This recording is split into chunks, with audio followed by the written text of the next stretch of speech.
నారాయణం నమస్కృత్య నరం చైవ నరోత్తమం దేవీం సరస్వతీం వ్యాసం తతో జయముదీరయేత్. హరి ఓం. పరమేశ్వర స్వరూపైన సభకి నమస్కారం. అంత గొప్ప గ్రంథం, అంత గొప్ప ఇతిహాసం మనకి మహాభారతం. ఆ మహాభారతం కేవలము సంస్కృత భాషలో ఉండిపోయింది చాలా కాలం. ప్రత్యేకించి ఆంధ్రీకరింపబడలేదు, తెలుగు భాషలోకి రాలేదు. ఈశ్వరుని యొక్క అనుగ్రహం, పరదేవతా సంకల్పం, ఆ తల్లి ఒక్కొక్కసారి అనుగ్రహించాలి అని సంకల్పం చేస్తుంది. ఆవిడే దానికి కావలసినటువంటి పనిముట్టు కూడా ఆవిడే తెచ్చుకుంటుంది. అటువంటి పనిముట్టు తెచ్చుకోవాలి అంటే మంత్రభాగమునందు శ్రద్ధ కలిగిన వాడై ఉండాలి. మననాత్ త్రాగితే ఇది మంత్ర. ఎవరు శ్రద్ధాభక్తులతో మళ్ళీ మళ్ళీ మళ్ళీ మళ్ళీ జపం చేస్తారో వారిని రక్షించగలిగినటువంటి శబ్ద విస్ఫోటన శక్తి సమాహారమునకు మంత్రమని పేరు.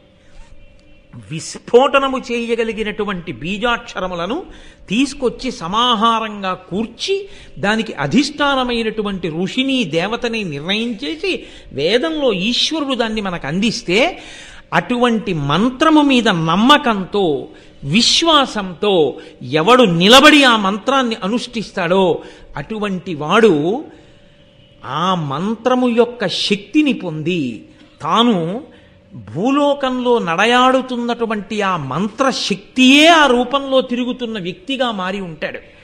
కాబట్టి అటువంటి వ్యక్తి జన్మించాలి అంటే అది కాకతాళీయంగా జరిగేటటువంటి విశేషం కాదు. దానికి పరమేశ్వరుని యొక్క కృప ఉండాలి, పరదేవతానుగ్రహం ఉండాలి. ఉంటే తప్ప అసలు సంస్కృతంలో ఉన్న భారతాన్ని ఆంధ్రీకరించి అందించగలిగినటువంటి మహాపురుష జననం జరగదు. ఒకవేళ జరిగిన అంత గొప్ప భారతాంధ్రీకరణ ప్రయత్నానికి సంకల్పం తాను చేసి అటువంటి మహాపురుషుడు ఒకడు ఉన్నాడని గుర్తించి ఆయనది త్యాగముతో కూడిన జీవితమని గుర్తించి ఆయనకి ప్రతిఫలాపేక్ష లేదు, ఈయన కారణజన్ముడు, ఈయన జన్మించినందుకు ఈయన దగ్గర భారతాన్ని ఆంధ్రీకరింప చేసుకుని దీన్ని నేను రాజునైనందుకు నా కాలంలో ఈ భారతం ఆంధ్రీకరింపబడింది అని నేను అనిపించుకుంటే దాని వలన ఈ జాతికి నేను రాచరికం చేసినందుకు శాశ్వతుడనవుతాను తప్ప లేకపోతే కారే రాజులు రాజ్యములు గెలువరే గర్వోన్నతిం పొందరే వారేరి సిరి మూట కట్టుకొని పోవంజాలిరే భూమిపై పేరైనంగలదే శిబి ప్రముఖులున్ ప్రీతిన్ యశక్కాములై ఈరే కోర్కెలు వరలంతలపరే ఈ కాలమున్ భార్గవ. ఎంతమంది రాజులు పుట్టారు, ఎంతమంది రాజులు వెళ్ళిపోయారు, అంతమంది రాజులు జ్ఞాపకం ఉన్నారా? ఎవరో ఎక్కడో ఒక్క మహానుభావుడు ఉంటాడు.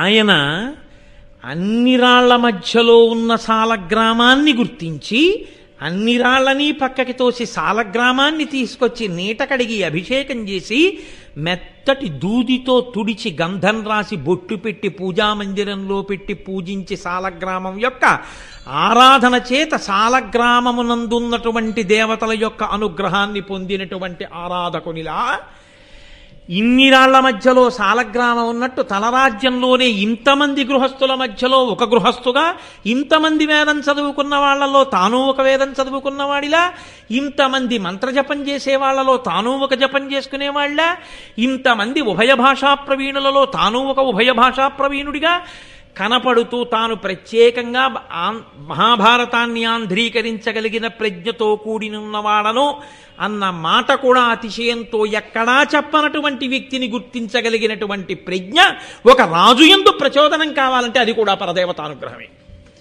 పరదేవత ఒక రాజు యందు ఆవిడ ఆవహించి అటువంటి కోరిక పుట్టించాలి. ఎందుకు ఆంధ్రీకరిస్తారు? ఆంధ్రీకరించి అందించడానికి ఎంత కష్టపడితే, ఎంత తాపత్రయపడితే, వాళ్ళు ఎంత వ్యగ్రతని పొందితే, వాళ్ళ శరీరము ఎంత ఖేదాన్ని పొందితే నన్నయ్య గారు భారతాన్ని ఆంధ్రీకరించుంటారు, తిక్కన సోమయాజి భారతాన్ని అందించుంటారు, ఎర్రాప్రగడ భారతాన్ని అందించుంటారు. వారికి ఎందుకు అందించాలన్న కోరిక పడుతుంది. నీకు శక్తి ఉంది రాయబోయే భారతాన్ని అంటే రాస్తారా? భారతాన్ని ఎందుకు ఆంధ్రీకరింపబడాలని కోరుకుంటున్నాడో ఆయన నోటితో ఆయన చెప్పినప్పుడు ఆయన తోడి తనకున్నటువంటి స్నేహ విశేషం చేత ఆయన శీలాన్ని విచారణ చేసినటువంటి సమర్థుడైన ఆంధ్రీకరించగలిగినటువంటి కవి రూపంలో భూమి మీద తిరుగుతున్నటువంటి ఈశ్వరుని యొక్క ప్రజ్ఞా విశేషము కలిగినటువంటి ఆ కారణ జన్ముడు రాజు చెప్పిన మాట యథార్థమని గుర్తించి ప్రచోదనాన్ని పొందితే ఆ సంతోషంతో ఆనందంతో త్యాగేనైకే అమృతత్వమానసహు ఇవాళ నేనందించేటటువంటి ఈ భారతం రాబోవు కాలంలో ఇన్ని కోట్ల మందిని తెరింపచేస్తుందో, ఎంతమందికి ధర్మాన్ని అందిస్తుందో, కాబట్టి నేను ఆంధ్రీకరించవలసిందే అని తనకున్నటువంటి పాండితీ ప్రకర్షని, తనకున్నటువంటి ప్రజ్ఞా విశేషాలని రంగరించి ఘంటం పట్టుకుని ఆంధ్రీకరించి వాళ్ళు ఏమీ కోరకుండా ఆ భారతాన్ని లోకానికి అందించి తమ శరీరాల్ని విడిచిపెట్టి వెళ్ళిపోయినటువంటి నన్నయాదులు ఎవరున్నారో వారు మనకి ప్రాతస్మరణీయులు, వారు వందనీయులు. వారికి నమస్కరించకపోతే మనకి ఋషి రుణం తీరదు. పుట్టుకతో ఋషి రుణం ఉంది మనకి. అంతటి మహాపురుషులైనటువంటి వారు కేవలంగా ఇవాళ నన్నయ్య గారు ఏదో ఆదిపర్వం సభాపర్వం కొంత భాగం చేసి శరీరాన్ని విడిచిపెట్టేస్తే వెంటనే తిక్కన గారు ఆయన శరీరాన్ని విడిచిపెట్టిన ఉత్తర క్షణంలో మిగిలింది నేను పూర్తి చేసేస్తానండి అని అందుకున్న వాళ్ళు లేరు. మళ్ళీ అటువంటి సమర్థుడు పుట్టాలి అంటే మళ్ళీ కొన్ని వందల సంవత్సరాల వ్యత్యాసం వచ్చేసింది. మళ్ళీ తిక్కనగారు పుట్టినప్పుడు మళ్ళీ తిక్కనగారిలోని ప్రజ్ఞని గుర్తించగలిగినటువంటి ఇంకొక రాజు రావాలి. అంటే మళ్ళీ పరదేవతానుగ్రహం మళ్ళీ కొన్ని వందల సంవత్సరాలకి. కాబట్టి నన్నయ్య గారి కాలంలో పుట్టిన వాళ్ళు మనంత అదృష్టవంతులు కారు. ఎందుకో తెలుసా? వాళ్ళు తెలుగు చేయబడిన భారతాన్ని పూర్తిగా చదువుకోలేదు. నన్నయ్య గారు తెలుగు చేసిన భాగాన్ని చదివారు. తిక్కన గారి కాలంలో వాళ్ళు మనంత అదృష్టవంతులు కారు. నన్నయ్య గారు తిక్కన గారు ఆంధ్రీకరించిన భారతాన్ని చదువుకున్నారు.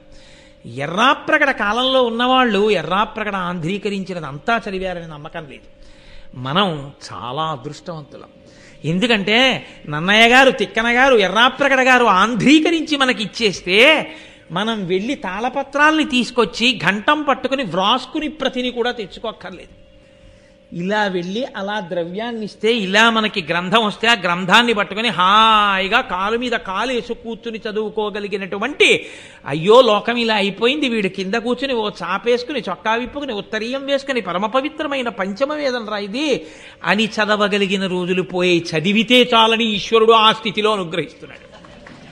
అయినా అనుభవించని వాడు తన ఇంటి కింద పాతు ఉంటే, నిధి ఉంటే తవ్వుకుని అనుభవించకుండా పక్క ఇళ్లకెళ్ళి భిక్షాపాత్ర పట్టుకుని అక్కడ ఏదో ఐశ్వర్యం ఉందనుకుని భిక్షాటన చేసిన దరిద్రం అనుభవించిన వాడు ఇటువంటి వాడో, తన ఇంట ఉన్న భారతాన్ని చదువుకుని తరించలేని వాడు అటువంటి వాడు. కాబట్టి మనం భాగ్యవంతులం. అటువంటి మహాభారతం, అటువంటి పంచమవేదం దాన్ని ఆంధ్రీకరించారు మహానుభావుడు నన్నయ్య గారు. ఆ నన్నయ్య గారు ఆంధ్రీకరించే సందర్భాన్ని పురస్కరించుకుని పెద్దలు ఒక మాట అంటారు. నన్నయ్య గారికి ఆదికవి అని ఒక బిరుదు, ఆయనకున్నటువంటి 2 బిరుదునామాలలో అది ఒక బిరుదు. అయితే నిజానికి బిరుదునామం కాదు గొప్పది, నన్నయ్య గారు మన జాతికి అందించినటువంటి ఈ గొప్ప ఫలం ఉన్నదే అదే మనకి గొప్పది. ఆయన ఈ భారతాన్ని ఆంధ్రీకరించారు. ఈ ఆంధ్రీకరించే ప్రయత్నాన్ని ప్రారంభించడంలో వచ్చినటువంటి మొదటి పర్వమే ఆది పర్వము. ఆది అన్న శబ్దమునకే మొదలు అని పేరు. సంస్కృత భారతమునందు కూడా వ్యాస భగవానుడు రచించినటువంటి భారతంలో మొదటి పర్వం ఆది పర్వమే. ఆ పర్వాల పేర్లు అలాగే ఉన్నాయి, అలాగే ఉంచి అలాగే ఆంధ్రీకరించి తీసుకొచ్చారు.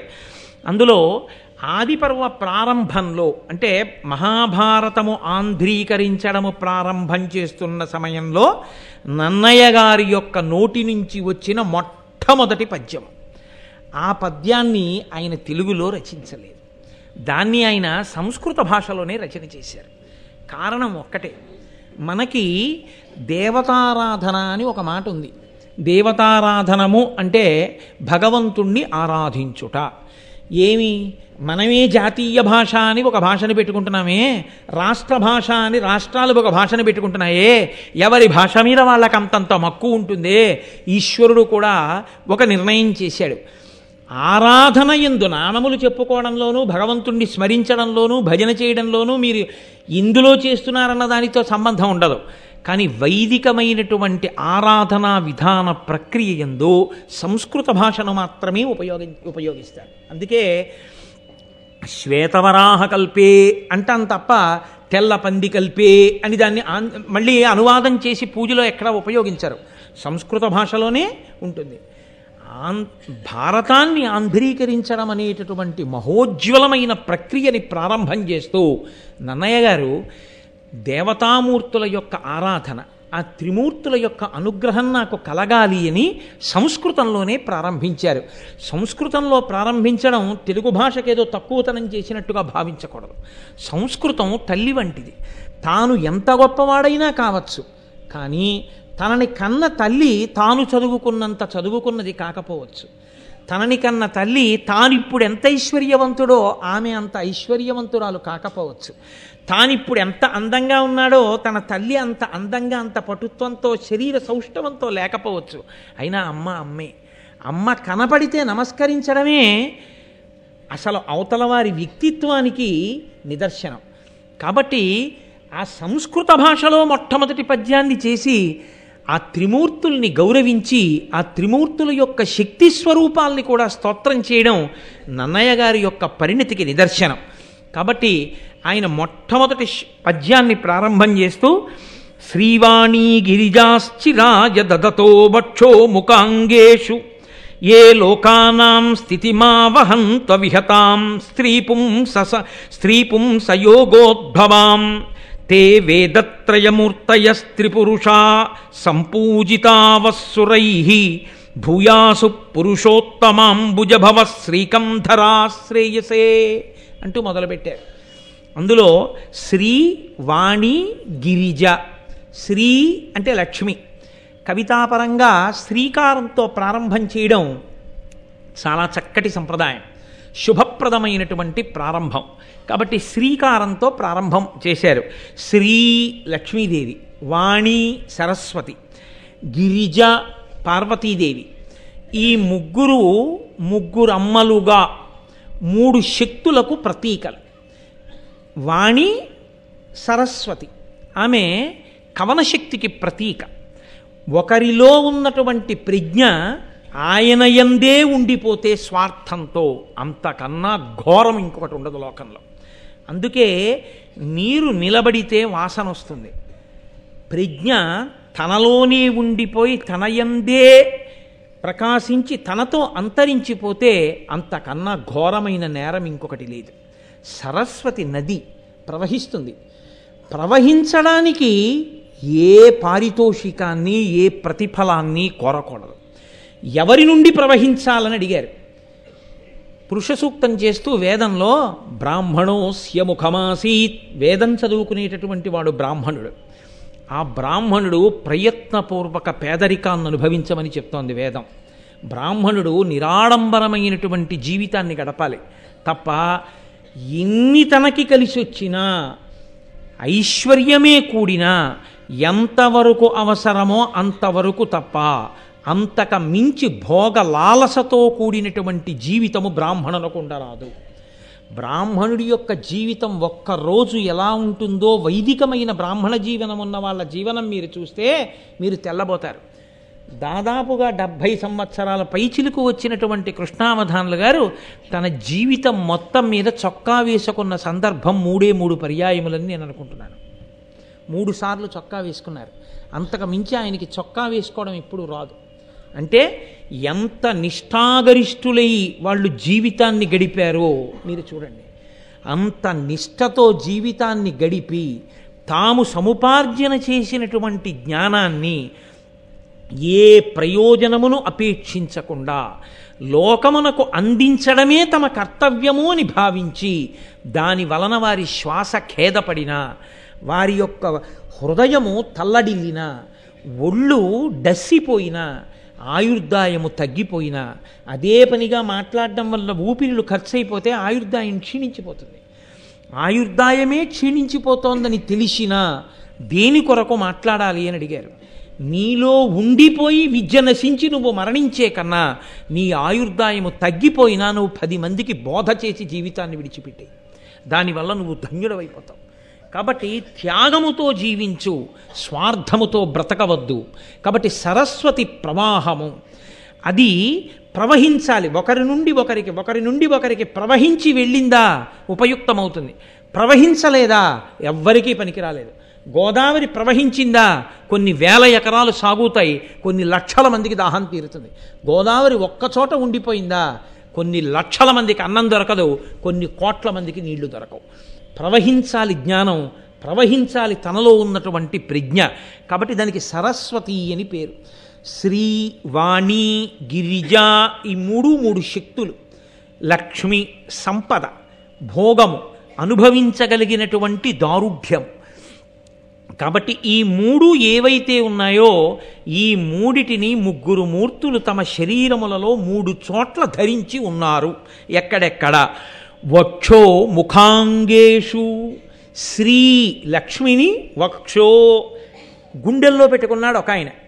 వాణి సరస్వతిని ముఖ అంటే సంస్కృతంలో ముఖ అన్న శబ్దానికి నోరు అన్నది కూడా అదే అర్థం. కాబట్టి నోటి యందు నాలుక చివర నిలుపుకున్నాడు ఒక ఆయన. అంగేషు శరీరంలో సగభాగం ఇచ్చాడు, లేదా శరీరం ఇచ్చేశాడు పరమేశ్వరుడు పార్వతీదేవికి.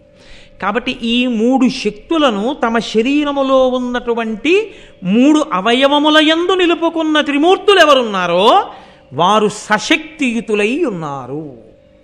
ఇది నన్నయ్య గారి యొక్క ప్రార్థనా శ్లోకం. మనకి సంప్రదాయము అని ఒక మాట మీతో నేను ఇందాక మనవి చేశానే, వేదంలో ఆచారము అని ఒకటి ఉన్నది అని. పూజ చేసేటప్పుడు శక్తియుతుడైన పరమాత్మనే పూజ చేస్తాం. అందుకే రాముడికి కూడా రాముడిగా పూజ లేదు, శ్రీరాముడిగా పూజ. ఆ శ్రీకారంతో కలవాలి. నారాయణుణ్ణి నారాయణుడిగా, లక్ష్మిని లక్ష్మిగా పూజ చెయ్యం మనం. అసలు లక్ష్మిని పూజ చెయ్యాలంటే ఆయన గుండెల మీద కూర్చుని ఉంటుంది ఆవిడ. లక్ష్మీం క్షీరసముద్రరాజతనయాం శ్రీరంగధామేశ్వరీం, ఆయన గుండెల్లో ఆవిడ ఉంటుంది. అందుకని మీరు విడిగా ఎలా పూజ చేస్తారు? వాళ్ళు కలిసే ఉంటారు. ఈ కలిసి ఉండడం ఉన్నదే, ఈ సశక్తియుతంగా ఉండడం ఉన్నదే, ఇది ఉండరులు కలిసిమెలిసి ఉండడం ఆ కుటుంబ జీవనాన్ని తెలియచేస్తుంది. అందుకే శంకర భగవత్పాదులంతటి వారు శివానందలహరి చేస్తే నిత్యాయ త్రిగుణాత్మనే పురజితే కాత్యాయని శ్రేయసే సత్యాయ ఆద్య కుటుంబినే అంటారు. ఆద్య కుటుంబిని, మొదటి కుటుంబీ అని పిలిచారు పరమశివుణ్ణి. ఆ భార్య భర్త ఆనాటి నుండి ఈనాటి వరకు అలా కలిసి ఉండి సంతానాన్ని పొందుతుండడమే. కలిసి ఉండి సంతానాన్ని, వాళ్ళు బిడ్డల్ని కన్నారు, వాళ్ళ బిడ్డలకు బిడ్డలు పుట్టారు, వాళ్ళ బిడ్డలకు బిడ్డలు పుట్టారు, వాళ్ళ బిడ్డలకు బిడ్డలు పుట్టారు. అలా వంశం తామరతంపరగా ఆచంద్రతారార్కం వెడుతూనే ఉండాలి. ఒక పక్క గురు పరంపర వెడుతుండాలి, ఒక పక్క వంశములు వెడుతూ ఉండాలి. తప్ప ఎక్కడో అక్కడ వంశము తంతువుగా వర్ధిల్లకుండా ఆగకూడదు. అలా వెడుతూనే ఉంటుంది. అలా వెడుతూ ఉండడం అనేటటువంటి ఈ సత్సంప్రదాయానికి నాంది పలికినటువంటి మా ఆరాధ్య దైవములైన 3 మూర్తులున్నారే వారు సశక్తియుతులు. ఆచార రహస్యాన్ని చెప్తున్నారు నన్నయ్య గారు. సనాతన ధర్మమునందు పక్కన శక్తి స్వరూపం లేని పురుషస్వరూపాన్ని కానీ, కేవలము పురుషస్వరూపం కాకుండా స్త్రీ స్వరూపంగా ఉండి పురుషస్వరూప స్పర్శలేని స్వరూపాన్ని కానీ మనం పూజ చెయ్యం. ఎప్పుడూ కూడా అమ్మవారితో కూడిన అయ్యని, అయ్యతో కూడిన అమ్మని, వాళ్ళిద్దరినే మనం పూజ చేస్తాం. అందుకే శంకర భగవత్పాదులు శ్రీశైల పర్వతం మీద అసుర సంధ్య వేళలో నడిచి వెళ్ళిపోతున్నప్పుడు ఆయనకి కనపడిన ఒక నల్లమద్ది చెట్టు కల్లుకున్న తెల్లని మల్లెపూలు పూసినటువంటి ఒక తీగని చూసి కూడా ఆయన పార్వతీదేవి చేత ఆలింగనము చేసుకోబడిన పరమేశ్వరుని యొక్క లింగ స్వరూపాన్ని దర్శనం చేసి కీర్తించారు. సంధ్యారంభ విజృంభితం శృతిశిరస్థానాంతరాధిష్ఠితం సప్రేమ భ్రమరాభిరామసకృత్సద్వాసనాశోభితం భోగీంద్రాభరణం సమస్త సుమన పూజ్యం గుణావిష్కృతం సేవే శ్రీగిరిమల్లికార్జున మహాలింగం శివాలింగితం అంటారు. శివా అంటే పార్వతీదేవి. ఆవిడ చేత ఆలింగనము చేసుకోబడినటువంటి శివలింగము ఇదిగో నాకు ఈ తెల్లని మల్లెతీగ చేత అల్లుకోబడిన ఈ నల్లమద్ది చెట్టులో దర్శనమిస్తోంది అని స్తోత్రం చేశారు. కాబట్టి ఇద్దరినీ కలిపి ఆరాధిస్తాం. నన్నయ్య గారు అంటున్నారు, శ్రీవాణీ గిరిజాశ్చిరాయ దదతో వక్షో ముఖాంగేషు. చిరాయ దదతో, ఎప్పటి నుంచి ధరించారు ఇలా? ఎప్పటి నుంచో, చాలా కాలం నుంచి. ఇవాళ కలుసుకోవడం, దెబ్బలాడుకోవడం, ఎల్లుండి విడాకులు ఇచ్చుకోవడం ఈ జాతి సంప్రదాయం కాదు. ఈ జాతి ఆచారం ఎప్పుడూ కలిసి ఉండడమే. ఒకసారి తాళి కడితే ఇక ఆ జన్మకు ఆమెయే భార్య, ఒకసారి తాళి కట్టించుకుంటే ఆ జన్మకు ఆయనే భర్త. ఇద్దరి మధ్య ఘర్షణకి ఏ ఏ ప్రాంతములు ఉంటాయో ఆ ప్రాంతముల యందు ఇద్దరూ రాజీపడి జీవితాన్ని సమన్వయంతో రెండు బండి చక్రాలు కలిసి రథాన్ని నడిపినట్టు నడుపుకోవడమే తప్ప ఘర్షణ పడి విడిపోవడం అన్నది విడాకుల మాట తెలియని ఏకైక జాతి ప్రపంచ పటంలో భారత జాతి. కాబట్టి అంత గొప్పది. కాబట్టి స్థిరాయ దదతో వక్షో ముఖాంగేషు ఏ లోకానాం స్థితిమావహంత విహతాం. ఈ లోకమునంతటినీ కూడా రక్ష చేసేటటువంటి ఆ ముగ్గురు మూర్తులున్నారే, ఆ ముగ్గురు మూర్తులు మా తల్లులైనటువంటి ఆ ముగ్గురితో కలిసి ఉంటారో వాళ్ళు స్త్రీ పుంసయోగోద్భవాం. ఆ స్త్రీ పురుష యోగ కారణము చేత ఇదిగో ఈ జనించి ప్రవర్తిల్లినటువంటి ఇంతమంది జనులు ఉన్నారు. కాబట్టి మా అందరికీ వారు ముగ్గురు తల్లిదండ్రులు. ముగ్గురుగా కనపడేటటువంటి ఆ ఒక్కటైన పదార్థం ఉన్నదే, అది సృష్టికర్తగా, స్థితికర్తగా, ప్రళయకర్తగా ప్రకాశిస్తోంది. అదిగో అటువంటి ఆ స్వరూపానికి నమస్కారం చేస్తున్నాను. తే వేదత్రయమూర్తయ స్త్రీపురుష. వాళ్లే వేదత్రయంగా ఈ లోకంలో ఉన్నారు. నేను మీతో మనవి చేశాను, వేదం ఒకటి, ఈశ్వరుడు ఒకటి కాదు. ఆ సామవేదము, రుక్, యజ్, అథర్వణ వేదం తదంతర్భాగం అవుతుంది ఆ అందులో ఉన్నటువంటి మంత్రభాగం తిరగడం చేత. కాబట్టి శంకర భగవత్పాదులు కూడా అందుకే వేదత్రయీ అంటూ ఆ మూడు వేదములు అన్న మాటతోటే స్తోత్రం చేస్తారు పరమేశ్వరుణ్ణి. కాబట్టి ఆ మూడు వేదములుగా లోకంలో ఉన్నటువంటి సామవేదము, ఋగ్వేదము, యజుర్వేదము ఏ ఉన్నాయో ఆ వేదముల రూపమైనటువంటి ఆ పరమేశ్వరుడి యొక్క రూపములైన బ్రహ్మ విష్ణు మహేశ్వరుల్ని వారు పురుషోత్తమాంబుజభవ శ్రీకంధరాశ్రేయసే. వాళ్ళు నిరంతరము మాకు శ్రేయస్సు కల్పించుగాక. నాకు అనలేదాయన. మహాభారతాన్ని ఆంధ్రీకరించినప్పుడు ఎవరు చదువుకోవడం మొదలుపెట్టారో, ఎవరు వినడం మొదలుపెట్టారో వాళ్ళందరికీ కూడా త్రిమూర్తుల యొక్క రక్ష కలుగుగాక. వారందరికీ లక్ష్మీ పార్వతీ సరస్వతుల యొక్క అనుగ్రహము కలుగుగాక. బ్రహ్మ విష్ణు మహేశ్వరుల యొక్క అనుగ్రహము కలుగుగాక. కాబట్టి మాకు అంటూ పురుషోత్తమ అంబుజభవ. పురుషోత్తముడు అన్న మాట శ్రీ మహావిష్ణువుది, మహాదేవుడు అన్న మాట పరమశివుడిది. పురుషోత్తముడు శ్రీ మహావిష్ణువు, అంబుజభవ అంటే కమలంలోంచి, తామర పువ్వులోంచి పుట్టినటువంటి వాడు బ్రహ్మగారు. శ్రీకంధరాశ్రేయసే. శ్రీకంధర అంటే శ్రీ అంటే విషం, కంధర అంటే కంఠమునందు పెట్టుకున్నవాడు. కంఠమునందు హాలాహలమును పెట్టుకున్నటువంటి పరమశివుడు. శ్రేయసే, మాకు సమస్త అభ్యున్నతులను కృపచేయుగాక. పరమేశ్వరుడు కంఠమునందు హాలాహలాన్ని పెట్టుకోవడం కూడా లోకాల్ని రక్షించడానికే. తండ్రి కొడుకు కష్టం పడుతుంటే ఆ కష్టాన్ని తన నెత్తి మీద వేసుకున్నట్టు మహానుభావుడైనటువంటి పరమేశ్వరుడు ఈ లోకములకంతటికి తండ్రి కాబట్టి హాలాహలోత్పాదనము చేత లోకములన్నీ తల్లడిల్లితే తాను హాలాహలాన్ని పుచ్చుకున్నాడు. కాబట్టి ఆ శ్రీకంధరుడైనటువంటి పరమశివుడు, పురుషోత్తముడైనటువంటి విష్ణుడు, అంబుజభవుడైనటువంటి బ్రహ్మ మాకు శ్రేయస్సులను కూర్చుగాక అని ప్రారంభం చేసి రాజరాజ నరేంద్రుడి మీద మహాభారతాన్ని ఆంధ్రీకరించడానికి కారకుడైన వాడు కనుక రాజరాజ నరేంద్రుడి మీద ఆయన ఒక పద్యాన్ని చెప్తున్నారు. కాదు, ఇందులో ఒక చమత్కారం ఉంది. మనకి సాహిత్యం అంతా కూడా, సాహిత్యము అంటే భగవన్నామ స్పర్శలేని సాహిత్యం ఏదుందో ఆ సాహిత్యాన్ని మన వాళ్ళు అంగీకరించారు. అందుకే పోతన గారు భాగవతాన్ని ఆంధ్రీకరిస్తూ ఓ మాట అంటారు, హరినామ స్పృహలేని కావ్యము విచిత్రార్థాన్వితంబయ్యు శ్రీకరమయ్యుండదయోగ్య దుర్మదనత్కాకోల కర్తాకృతిన్ అంటారు. ఎంత గొప్ప గొప్ప శబ్దాలు వేసినా, ఎంత గొప్ప గొప్ప అర్థాలున్నా, ఎంత గొప్పగా రచన చేసినా పరమేశ్వరుడి గురించి చెప్పనటువంటి సాహిత్యం ఏదుందో, భగవద్భక్తిని ప్రబోధం చెయ్యనిదేదుందో అది నిరర్థకము.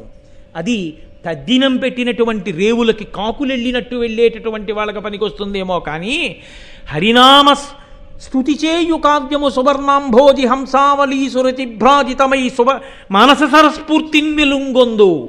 మానస సరోవరానికి ఎవరెడతారు? పాపాలు పోగొట్టుకుందామనుకునేటటువంటి జిజ్ఞాసువులైనటువంటి మహాభక్తులైన వాళ్ళు వెళ్ళి మానస సరోవరంలో స్నానం చేసినట్టు, హంసలు మానస సరోవరంలో ఉండేటటువంటి నీటి మీద తేలియాడి తామరతూండ్లు తిని ఆడుకున్నట్టు హరినామస్తుతి చేసినటువంటి కావ్యములను ఎవరు చదువుకుంటారు అంటే హరిని చేరుకుందాం అనుకున్నటువంటి వాళ్ళు చదువుకుంటారు.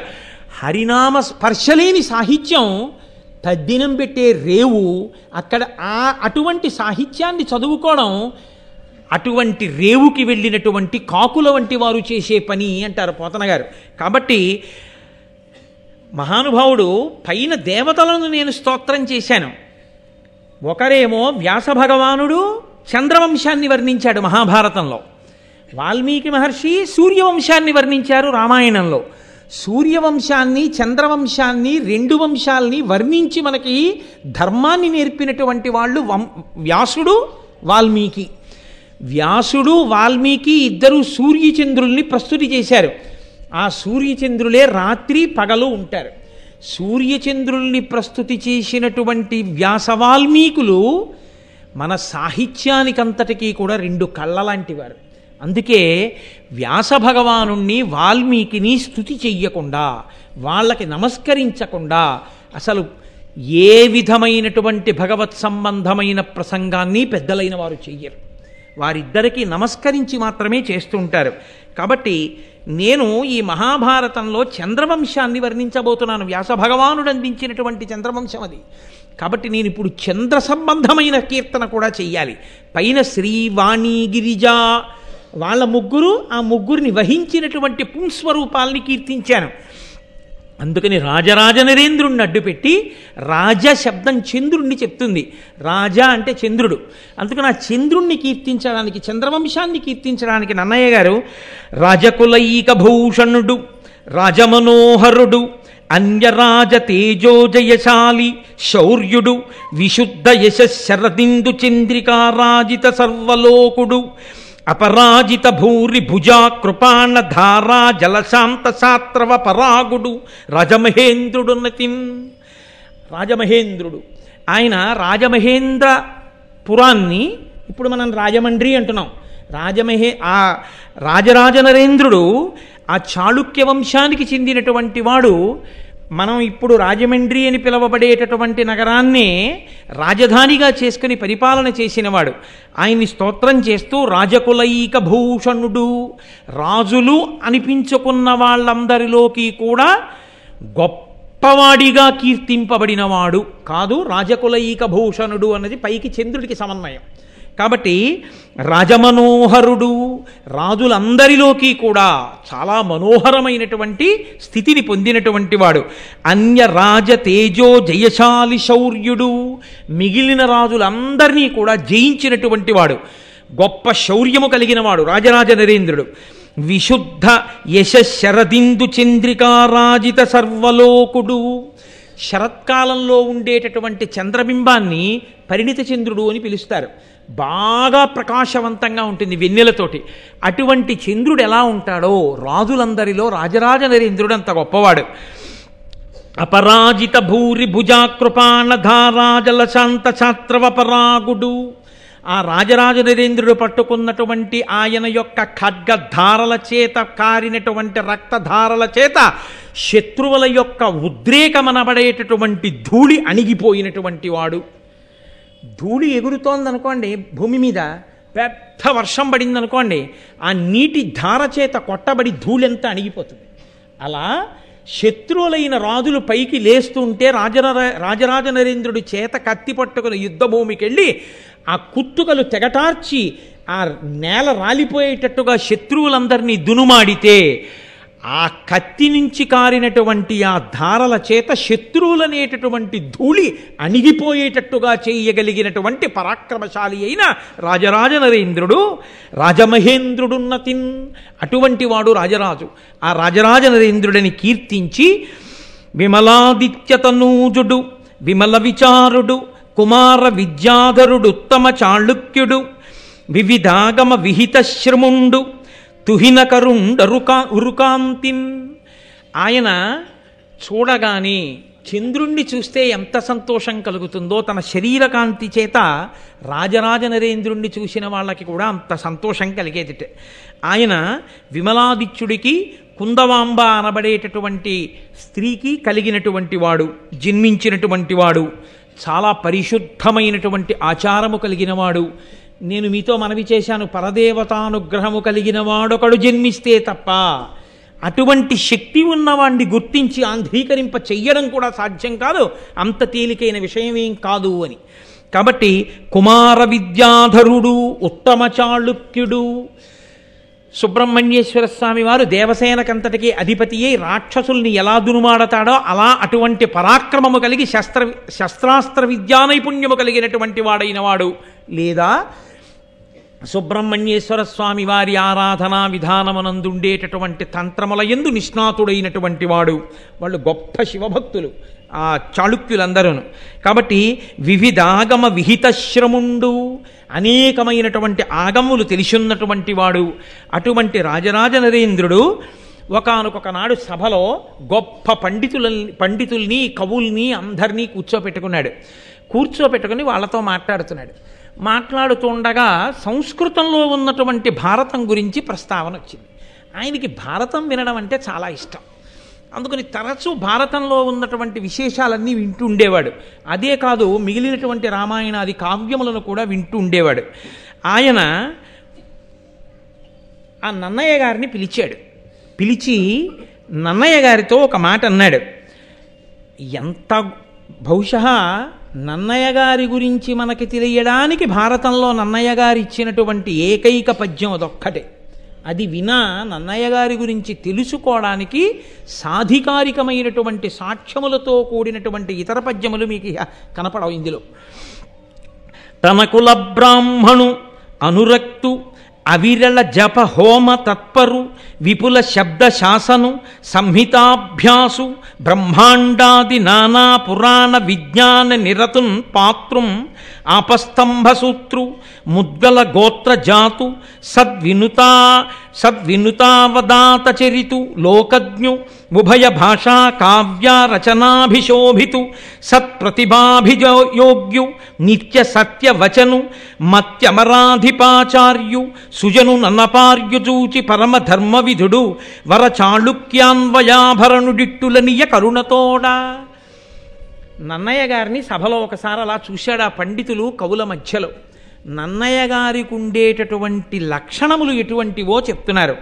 ఆయన కులబ్రాహ్మణుడు అన్న మాట పరంపరాగతంగా కేవలం తన దగ్గర పౌరోహిత్యం చేస్తూనో లేకపోతే తన దగ్గర ఉండేటటువంటి బ్రాహ్మణుల యొక్క పరంపరకి చెందినవాడు మాత్రమే అనో అర్థం ఇచ్చేటటువంటిది కాదు. ప్రభువు ప్రకటించినటువంటి శాసనములను సంస్కృత భాషలో రచన చేసి అందించగలిగినటువంటి దిట్ట అయినటువంటి వాణ్ణి కూడా కులబ్రాహ్మణుడనే పిలుస్తారు. కాబట్టి అటువంటి శక్తి కలిగిన కులబ్రాహ్మణుడు నిరంతరము జపం చేస్తూ ఉంటాడు, హోమం చేస్తూ ఉంటాడు. హోమము చేత దేవతల్ని ప్రీతి కల్పిస్తూ ఉంటాడు. మంత్రములను జపం చేసి ఆ మంత్రాధిష్టాన దేవతల యొక్క అనుగ్రహాన్ని పొందుతూ ఉంటాడు.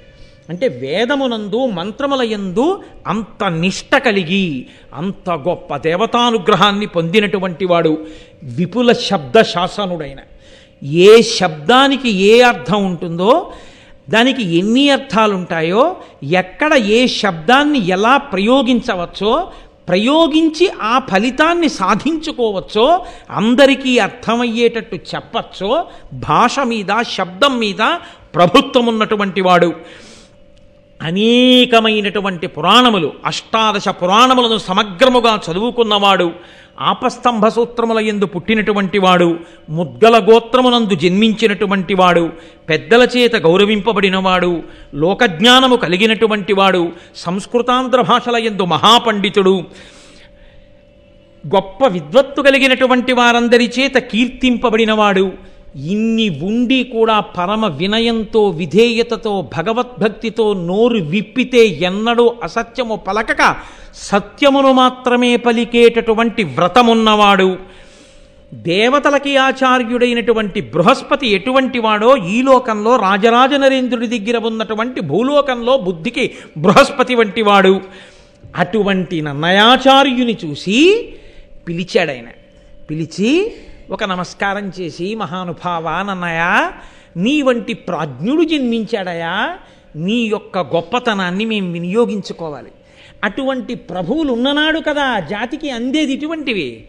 అటువంటి శక్తి ఉన్నవారు ఉన్నా వారిని గుర్తించి వారి నుండి రాబట్టగలిగిన సమర్థత ప్రభువులకి లేకపోతే సాలగ్రామాలు కూడా రాళ్లల్లోనే ఉండిపోతాయి. ఆ సాలగ్రామాలని నువ్వు వేరు చేసేది ఎప్పుడు, పూజ చేసేది ఎప్పుడు, వాటి అనుగ్రహాన్ని నువ్వు పొందగలిగేది ఎప్పుడు? కాబట్టి ఆ రాజు పిలిచి అన్నాడు, మహానుభావ, నాకు ఇష్టమైనవేవో నీకు తెలుసు, నీవు నాకు కులబ్రాహ్మణుడవు, కాబట్టి ఇవాళ నేను కొత్తగా చెప్తున్నానని నువ్వు నమ్మవలసిన పని లేదు. నాకు ఇష్టమైనవి ఈ లోకంలో 5 ఉన్నాయి. ఆ 5 నాకు ఇష్టమైనవి అని ఇవాళ నేను చెప్తే నిజమేనా ఈయన చెప్పేది అని నువ్వు శంకించవలసిన అవసరం లేదు. నీకు బాగా తెలుసు నా నడవడి ఎంతను.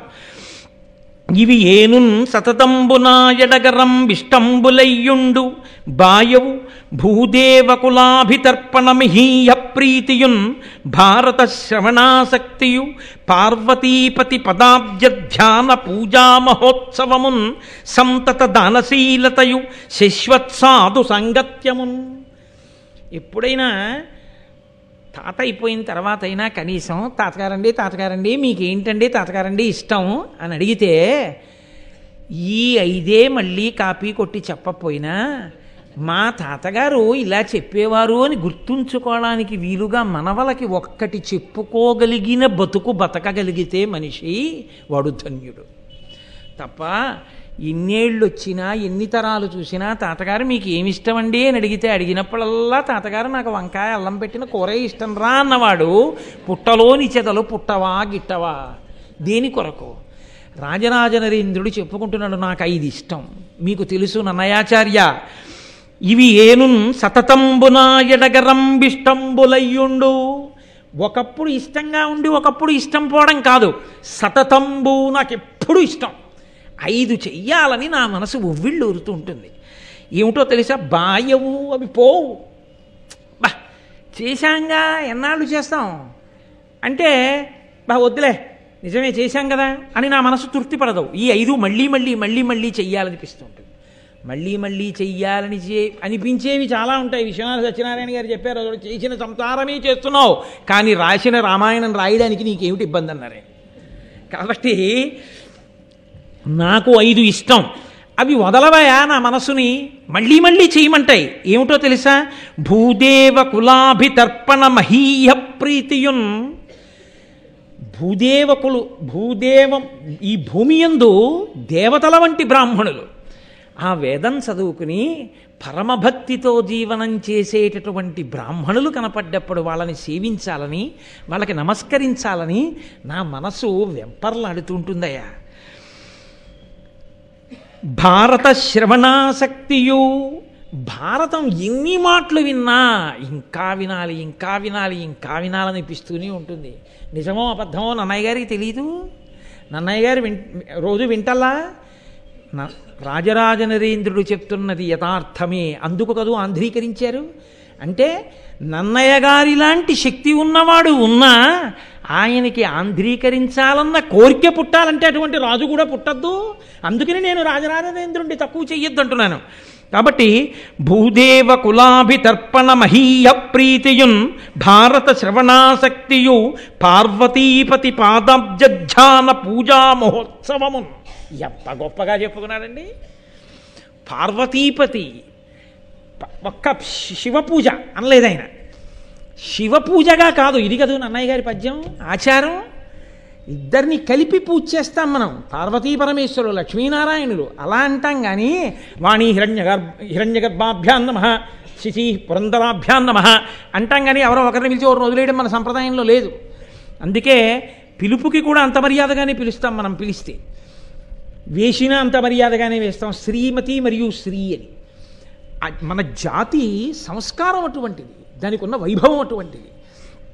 కాబట్టి ఆ పార్వతీపతి ఉన్నాడే, ఆ పార్వతీ పరమేశ్వరుల యొక్క పాదముల వంక చూస్తూ, ఆ పాదముల సేవ చూస్తూ గంధం అలదాలన్నా, పూజ చెయ్యాలన్నా లలితా సహస్రంతో 1000 పువ్వులు వేసేసి, శివసహస్రంతో 1000 పూజలు వేసేసి, 1000 పువ్వులు వేసేసి గంధం అలది, కుంకుమార్చన చేసేసి ధూపం వేసేసి ఎన్ని చేసినా అయ్యో ధూపం దగ్గరికి వచ్చేసానా, మళ్ళీ ఎప్పుడు చేస్తాను పార్వతీపతి పూజ, మళ్ళీ సాయంకాలం కూర్చొని చెయ్యాలి అనిపిస్తుందా ఆనన్నయ్య? ఏమిటో నాకు ఆ పార్వతీపతి పూజ అంటే అంత ఇష్టం. అంటే ఆయన విష్ణుద్వేషికాడు, ఆయనకి శివుని యందు అనురక్తి, కానీ రాజరాజ నరేంద్రుడు విష్ణుద్వేషికాడు. అది భక్తి అన్న మాటకి పరిపూర్ణమైనటువంటి నిర్వచనం. కాబట్టి నాకు ఆ పార్వతీపతి పాదములను ఎప్పుడు పూజ చేస్తానా అని ఉంటుందయ్యా. సంతత దానశీలతయు, ఎప్పుడూ దానం చెయ్యాలి. ఉండడం ఒకెత్తు, దానం చెయ్యాలన్న కోరిక ఉండడం ఒకెత్తు. సాధారణంగా ఉండడము అన్న మాటకి లక్ష్మి విషయంలో ఉండేటటువంటి ప్రారంధం ఏమిటో తెలుసా అండి? దాచుకుందామనే ఉంటుంది తప్ప ఇద్దాము అని అనిపించదు. అసలు శాస్త్రంలో పెద్ద రహస్యం ఏమిటో తెలుసా అండి? దేనికి దాచుకుంటాడని అడగండి. నాకే ఉండాలని దాచుకుంటాడు. అసలు పిచ్చాడయ్యేలా దాచుకుంటాడు, కానీ నాకే ఉండాలని దాచుకున్నది నీకు రాదు, నీ బిడ్డలకు వెళ్ళిపోతుంది, గుట్టుకుని ఊపిరి అయిపోతే.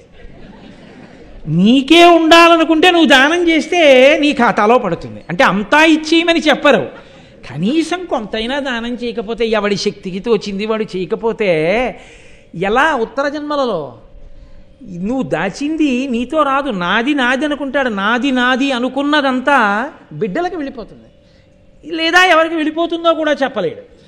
కానీ నువ్వు ఇచ్చుకున్నదేదో అది మాత్రం నీదిగా వస్తుంది. అసలు నీది చేసుకోవడం అన్న మాటకు అర్థం ఏంటంటే నువ్వు బతికుండగా దానం చేసుకోవడం. నువ్వు బతికుండగా దానం చేయడం మానేసి 10 కోట్లు కొడుక్కిచ్చి వాడు ఏదో చేస్తాడనుకుంటే వాడు 11 రూపాయలు గోదానం చేస్తాడు. వాడు గోదానం ఎందుకు చేస్తాడు? తండ్రికి ఏ బుద్ధో కొడుకు అదే బుద్ధి, వాడు చేస్తాడు ఏంటి? బతికుండగా నువ్వు చేయింది చచ్చిపోయా కొడుకు చేస్తాడా? అందుకే దానం చేసేటప్పుడు కొడుకుని దగ్గర పెట్టుకోమన్నారు, పెద్దల శుశ్రూష చేసేటప్పుడు తల్లి కూతురుని దగ్గర పెట్టుకోమన్నారు. పెద్దల శుశ్రూష ఇలా చెయ్యాలన్న మాటని తల్లి దగ్గర కూతురు నేర్చుకుంటుంది. తండ్రి దానం చూసి ఓహో నాన్నగారులా ఇలా బతకాలన్నమాటని కొడుకు నేర్చుకుంటాడు. కొడుకు నేర్చుకోవడానికి యోగ్యమైన బతుకు లేని తండ్రి, కూతురు నేర్చుకోవడానికి యోగ్యమైన నడవడి లేని తల్లి, నాకెందుకు వచ్చిన గొడవ? కాబట్టి రాజరాజ నరేంద్రుడు అంటాడు, నాకు భారత కథాశ్రవణాభిరతిన్ మదీయ చిత్తము అనిశంబు, నాకు చాలా ఇష్టమైనవయ్యా. సంతత దానశీలతయు, ఎప్పుడూ దానం చెయ్యాలని నా మనసు కోరుకుంటూ ఉంటుంది. శశ్వత్సాధు సంగత్యమున్, సాధు పురుషులైన వాళ్ళు ఉంటారే, పరమభక్తులైన వాళ్ళు, వాళ్ళతో స్నేహం కోరుకుంటూ ఉంటానయ్యా. వాళ్ళకి దగ్గరగా ఉండాలని, వాళ్ళు నన్ను స్మరిస్తూ ఉండాలని, వాళ్ళతో నేను చనువుగా ఉండగలగాలని, వాళ్ళ పక్కన తిరగగలిగినటువంటి ఆ చొరవ, స్వాతంత్ర్యం నాకు నిలబడాలని కోరుకుంటాను. ఎందుకు కోరుకోవడం? దాని ఎందు వేరొక ప్రయోజనాన్ని కోరి కాదు. ఆయన ఆ సత్పురుషుడు అంకుశం లాంటివాడు, మనము ఏనుగు తొండం లాంటి వాళ్ళం. ఏనుగు తొండం ఎప్పుడూ ఆగదు, ఇలా నడిచి వెడుతూ ఎత్తి ఆ పూలకొమ్మ లాగుతుంది. ఇలా వెడుతూ నేను ఒకసారి శృంగేరిలో చూశాను, ముందు వెళ్ళిపోతున్న ఆవిడ కొప్పులో పూలు లాగింది ఏనుగు. ఏదో పని దానికి, ఆ తొండం ఉత్తినే ఉండదు. మామట ఏం చేస్తాడంటే పక్కనే ఆ అంకుశం పట్టుకుని ఆ తొండం మీద ఇలా అంటాడు, అంటే మళ్ళీ కిందికి దింపేస్తుంటుంది, మళ్ళీ కాసేపు ఆగి మళ్ళీ ఎత్తుతుంది, మళ్ళీ ఏదో పీకుతుంది, మళ్ళీ ఇలా అంటాడు, మళ్ళీ దింపుతుంది. సత్పురుషుడితోటి సాంగత్యం ఎటువంటిదో తెలుసా అండి? రామకృష్ణ పరమహంస చెప్పిన మాట, అంకుశం ఉన్న మావటిని పక్కన పెట్టుకోవడం లాంటిది. ఆయనతో కలిసి ఉన్నారనుకోండి, ఆయన జీవన విధానం ఎటువంటిదో మీకు తెలిసి ఉంటుంది. తెలిసి ఉండి ప్రయోజనం ఏం ఉండదు. ఆయన ఎలా జీవించాలనుకుంటున్నారో దానికి తగినట్టు మీరు జీవించగలగాలి. ఆ జీవితాన్ని మీరు పుణికి పుచ్చుకోగలగాలి తప్ప ఆయనతో కలిసి ఉండి ఆయనకి ప్రతిబంధకంగా మీరు నిలబడితే అది మళ్ళీ కాళ్ళలో కర్రెట్టడం అవుతుంది. ఉపయోగం ఏముంటుంది? పక్కన ఉన్న వాళ్ళందరూ శిష్యులని మీరు అనుకుంటున్నారా? ఒక్కనాటికి కాదు. ఎక్కడో ఉన్నా ఆదర్శంగా తీసుకుని ఆ ప్రేరణ పొంది జీవించిన వాడు ఉంటాడు, ఆ స్ఫూర్తి పొందినవాడు, వాడు మహానుభావం. కాబట్టి ఆయన అంటాడు, శశ్వత్సాధు సాంగత్యమున్, నాకు నిరంతరము సాధు పురుషులతో కలిసి ఉండడం అన్నది ఇష్టమయ్యా. నాకు ఈ 5 ఇష్టం. కాబట్టి నన్నయ్య నేను ఒక్క కోరిక కోరుకుంటున్నాను, నువ్వు మహాపురుషుడివి, ఉభయ భాషా ప్రవీణుడివి, నిరంతర హోమ మంత్ర జప తత్పరుడవు, నా కొరకు నువ్వు ఒక్క ఉపకారం చేయాలయా, భారతాన్ని ఆంధ్రీకరించాలి. ఏమయ్యా మిగిలిన వాటిని ఆంధ్రీకరించమని అడగకుండా భారతాన్ని అడుగుతున్నావే అంటావేమో. అమల సువర్ణ శృంగ ఖురమై కపిలంబగు గోశతంబు ఉత్తమ బహువేద విప్రులకు దానము చేసిన తత్ఫలంబు తథ్యమ సమకూరు భారత కథాశ్రవణాభిరతిన్ మదీయ చిత్తము అనిశంబు భారత కథాశ్రవణ ప్రవణంబ కావునన్. అసలు ఒక్క గోవుని దానం చేస్తేనే వేదమంత్రాల్లో ఒక విచిత్రమైనటువంటి మాట ఉంది. మీరు ఒక గోవుని దానం చేస్తే 100 గోవుల్ని దానం చేసినట్టు లెక్కలో వేసుకుంటారు.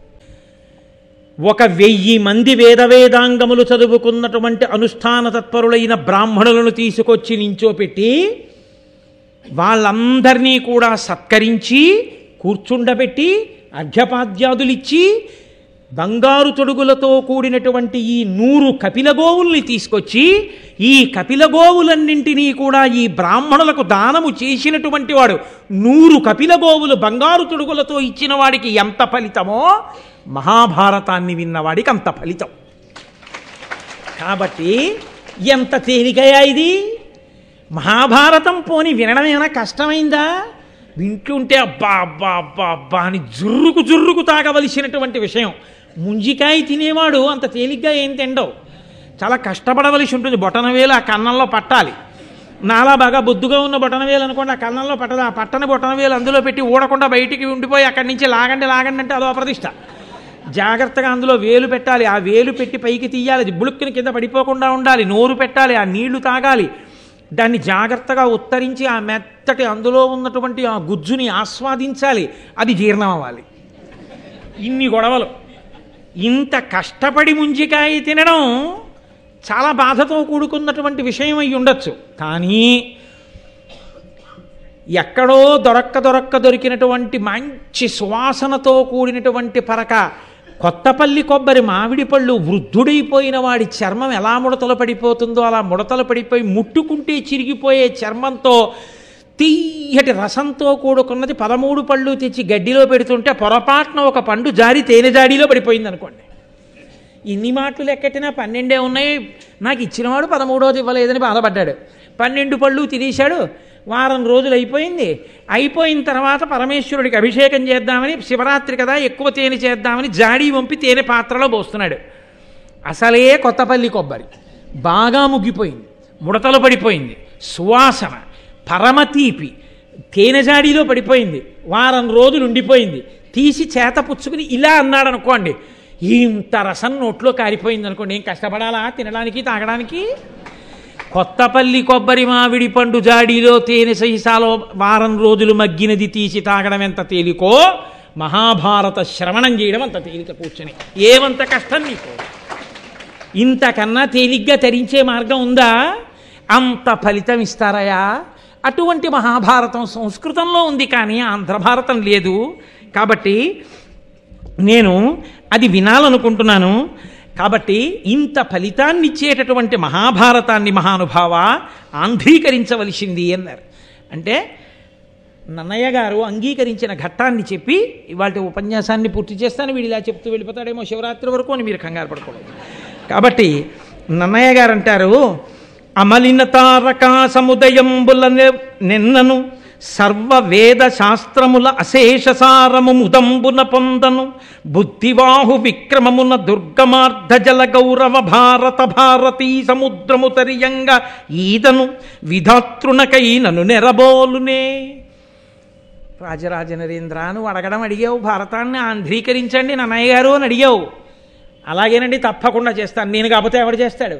ఇన్నాళ్ళకి నేను పుట్టాను కాబట్టి చేస్తాను అంటే నన్నయ్య గారు ఎందుకు అవుతారు? అలా అంటే నన్నయ్య గారి నోటి వెంట ఆ పలుకులు ఎందుకు వస్తాయి? ఆయన వినయం అటువంటిది.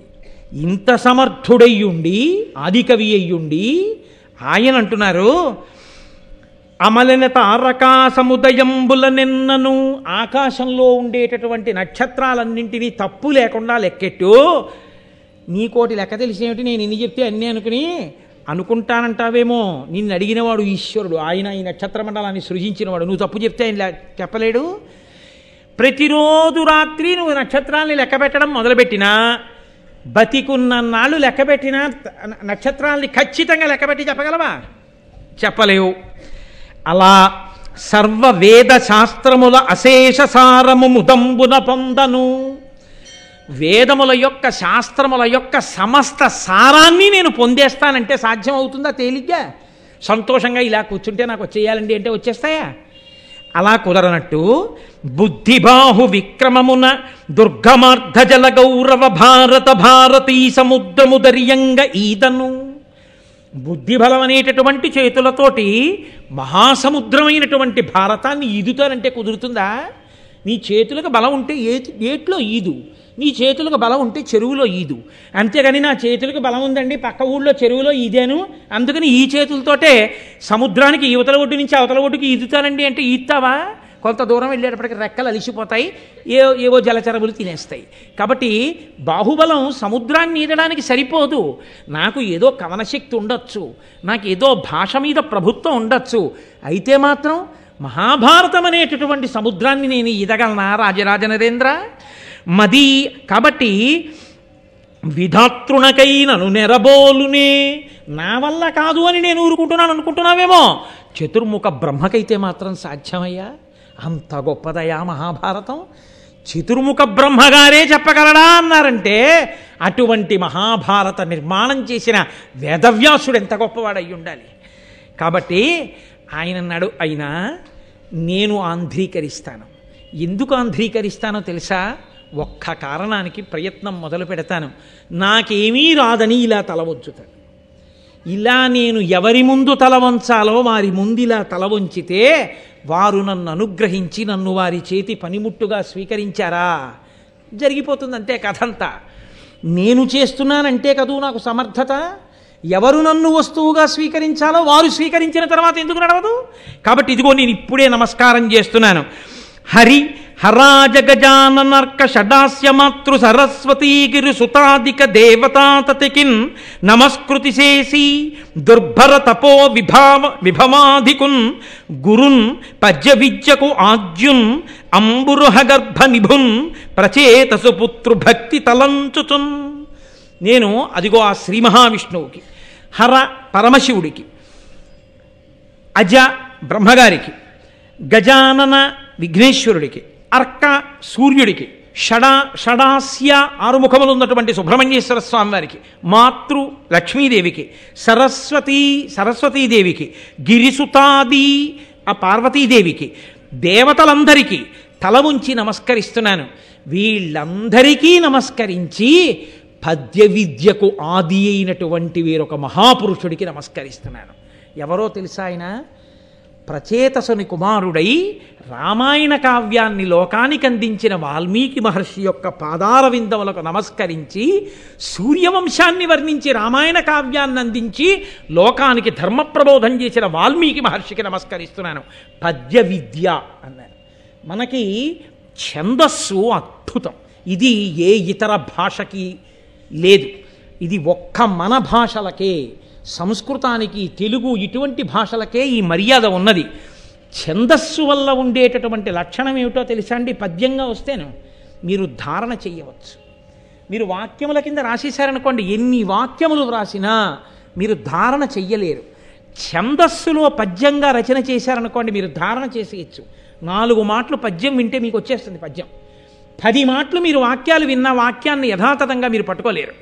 అటువంటి పద్య విద్యకు ఆది అయినటువంటి వాడు లోకములకు ఛందస్సును ఉపయోగించి ధర్మాన్ని జ్ఞాపకం పెట్టుకుని అనుష్ఠించడానికి వీలుగా రామకథని అందించినటువంటి మహాపురుషుడైన వాల్మీకి మహర్షి పాదార విందములకు నేను నమస్కారం చేస్తున్నాను.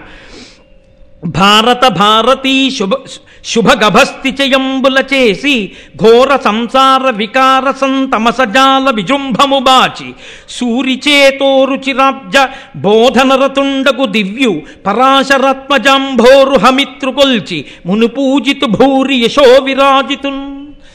అదిగో భారతం అనబడేటటువంటి ఆ గ్రంథములోని కిరణములనబడేటటువంటి ఆ జ్ఞాన కిరణముల చేత అంధకారం అనేటటువంటి చీకటిని పోగొట్టగలిగినటువంటి సూర్య సమానుడైన వేదవ్యాసుడున్నాడే, పండితులైనటువంటి వారి హృదయములన్నీ కూడా ఎవరి గురించి వినగానే ఇలా విప్పారుతాయో, ఎవరు సంతోషిస్తారో, ఏ మహానుభావుడు పరాశరునికి పుత్రుడిగా జన్మించాడో, ఏ మహానుభావుడు సంసారం అనేటటువంటి చీకటిని తొలగత్రోయగలడో, ఎవడు అజ్ఞానమును నశింపచేసి జ్ఞానమును ఇయ్యగలడో, ఎవడు ధర్మమును ప్రబోధము చెయ్యగలడో, ఎవడు వేద విభాగం చేశాడో, ఎవడు అష్టాదశ పురాణములను ఇచ్చాడో, ఎవడు పంచమవేదం అనేటటువంటి మహాభారతాన్ని లోకానికి అందించాడో, ఎవడి పాదములకు నమస్కరించినంత మాత్రం చేత ఏ విధమైన సంశయములు లేకుండా సమస్తము కరతలామలకమవుతుందో, ఎవరి పేరు చెప్పగానే గొప్ప పండితులైనటువంటి వారి హృదయములు పులకరింతలు కలిగి విప్పారుతాయో, అటువంటి వేదవ్యాస భగవానుడి యొక్క పాదార విందములకు నమస్కరించి మహాభారతాన్ని ఆంధ్రీకరించడం ప్రారంభం చేస్తాను. రాజరాజ నరేంద్ర, నీ కోరిక తప్పకుండా నెరవేరుతుంది, ప్రారంభం చేస్తానని నన్నయ్య గారు రాజరాజ నరేంద్రుడికి మాట ఇచ్చి భారతాన్ని ఆంధ్రీకరించడం ప్రారంభం చేసినటువంటి ఘట్టం దగ్గర ఇవాల్టి ప్రారంభోపన్యాసాన్ని పూర్తి చేస్తూ, రేపు మొట్టమొదటి ఘట్టం, అత్యద్భుతమైనటువంటి ఘట్టం, అది వ్యాసుడికే చెల్లు, ఆంధ్రీకరించడం నన్నయ్య గారికే చెల్లు.